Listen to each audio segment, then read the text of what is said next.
Assalamualaikum warahmatullahi wabarakatuh. Saya Husabila Nasution dengan NPM 22082601101. Di sini saya akan menjelaskan tugas video saya. Saya mengambil topik gangguan depresi. Baik, yang pertama dari definisi terlebih dahulu.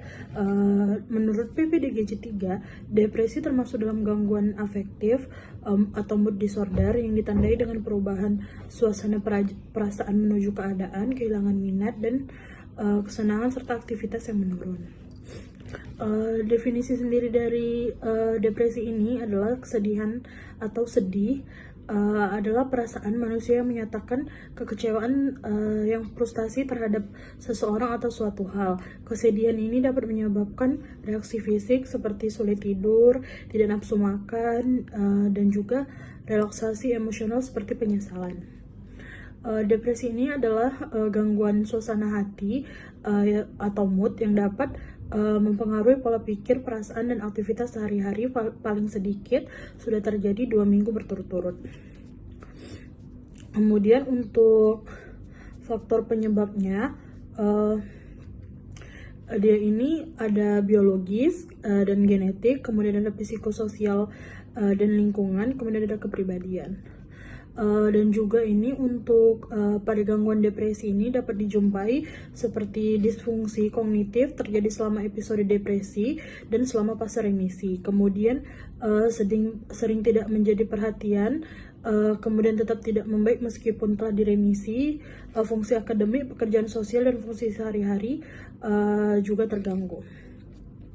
Kemudian biasanya orang depresi ini selalu merasa dirinya itu seperti sendiri, dan juga melakukan sendiri.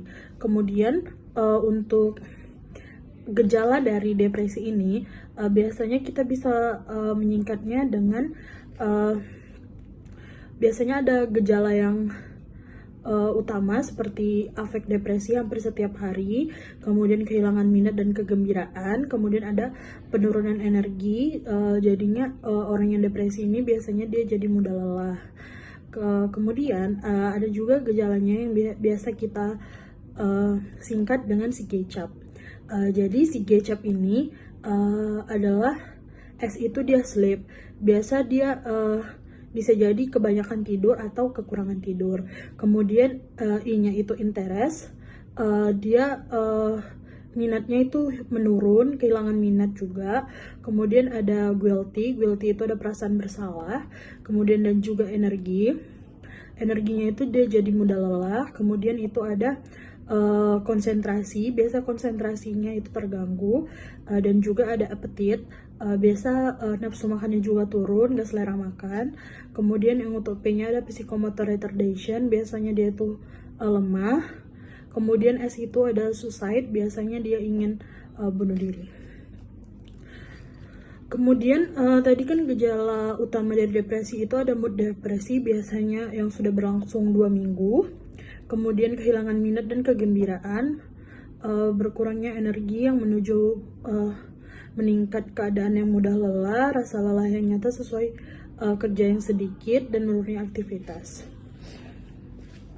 Dan juga untuk di depresi ini ada gejala tambahan juga seperti konsentrasi dan perhatiannya itu berkurang, harga diri dan kepercayaan dirinya itu berkurang, gagasan tentang rasa bersalah dan tidak berguna, kemudian pandangan masa depan yang suram dan pesimis, kemudian gagasan atau perbuatan membahayakan diri atau bunuh diri, gangguan tidur, dan nafsu makan berkurang.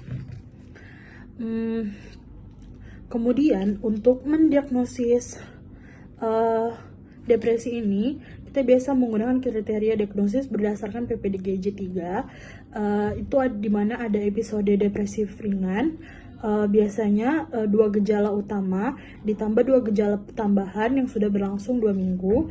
Kemudian ada episode depresif sedang, itu 2 gejala utama ditambah 3 gejala tambahan yang sudah berlangsung 2 minggu.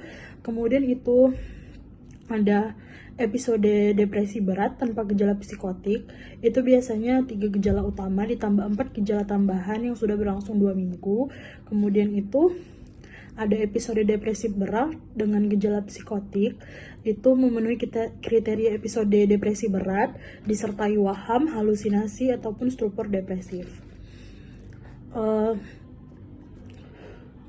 Untuk diagnosis bandingnya, untuk diagnosisnya, menurut PPDGJ 3 biasanya didiagnosis episode depresif ditetapkan jika terdapat minimal 2 gejala utama dan 2 gejala tambahan yang selama kurang lebih dari 2 minggu. Kemudian ada diagnosis tambahannya juga dalam menegakkan suatu gangguan depresi. Diagnosis lain yaitu biasanya ada seperti ada gangguan organik atau intoksikasi atau ketergantungan zat dan abstinensia, distimia, siklotimia, gangguan kepribadian, dan gangguan penyesuaian.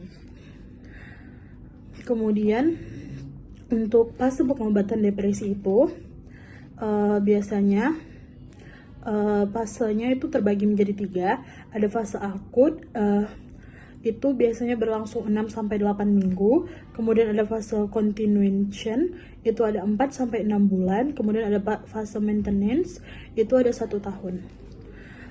Kemudian biasanya kita bisa juga memberikan terapi farmakologi kepada pasien depresi seperti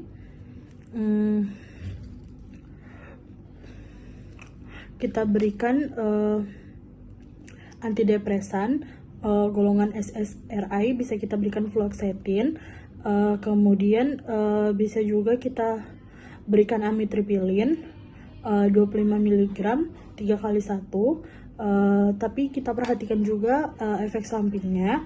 Kemudian atau mungkin kita bisa berikan sertralin itu 50 mg 1 kali 1.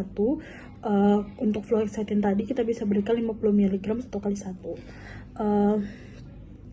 Kemudian untuk prognosisnya, dari episode depresi yang ditangani sembuh dalam 3 bulan, jika tidak bisa sampai 6-12 bulan jika tidak ditangani dengan tepat.